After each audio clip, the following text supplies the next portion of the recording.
when you look at clinical trials that were first exploring outpatient CAR T, they would often admit them on a certain day. So give the cells outpatient, try to keep the patient out of the hospital, but say, all right, if we know cytokine release syndrome is most likely to occur between, days X and Z, we're going to admit them on day Y, right? Somewhere in between.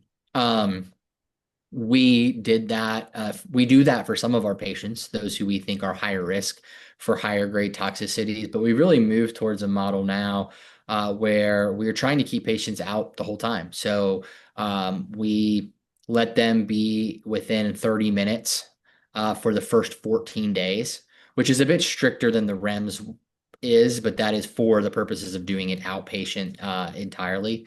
And so if they don't live locally, oftentimes industry partners will provide lodging support for the patients. And so they will come into our outpatient transplant cell therapy unit each day, get labs, vitals, et cetera. And we have some protocols in place to manage, what we know is to be confirmed grade 1 CRS in the outpatient setting. And that's certainly evolved over the last year of our outpatient program, where initially we were admitting all patients once they developed any inkling of CRS. Now, if it's confirmed grade 1, we'll often try to manage that outpatient, but certainly anything above that or neurotoxicity will then bring them into the hospital. And so, even in this abstract for ASH that represents, when I was a fellow at MD Anderson and we had started doing outpatient CARVYKTI.